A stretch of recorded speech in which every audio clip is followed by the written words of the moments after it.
Floyd Mayweather was infuriated by scathing remark from UFC co-creator after beating Manny Pacquiao. The co-creator of the UFC wasn't the only one who was underwhelmed by the fight of the century.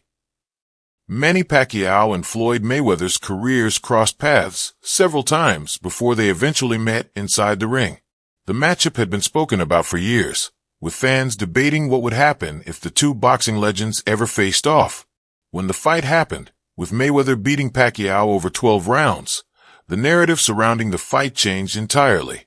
It may have captured attention like no other bout, but that also came with a lot of criticism when it didn't live up to the hype, which was made very clear to the victor. Campbell McLaren asked Floyd Mayweather for his money back after the Manny Pacquiao fight. There's recently been talk of Floyd Mayweather returning to face Manny Pacquiao in what would be his first pro fight, since he beat Conor McGregor in 2017.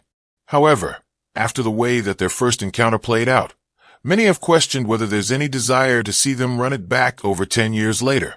The fight of the century became well known for the long periods of little action and the narrative that it happened years too late.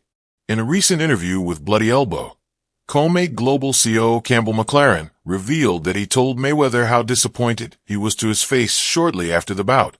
The UFC co-creator, when responding to criticism about boring fights, referenced Money as a fighter who didn't always put on a show for the fans despite being a huge draw.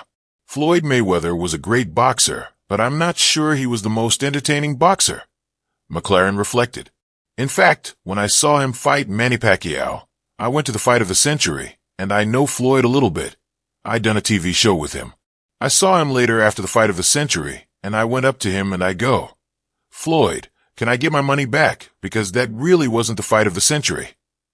He got pretty angry, but he wasn't going to hit me or anything because he's professional and he gets paid to hit people. Floyd Mayweather seemingly has a different priority right now. When reports started to come out regarding a rematch between Floyd Mayweather and Manny Pacquiao, there was one unanswered question. If this was serious, what would happen to the exhibition bout between Mayweather and Mike Tyson that was being targeted for 2026? Tyson recently provided an update on his return to the ring, claiming that it will take place in Africa next March. This will be the 59-year-old former heavyweight star's first fight since his loss to Jake Paul in November of 2024.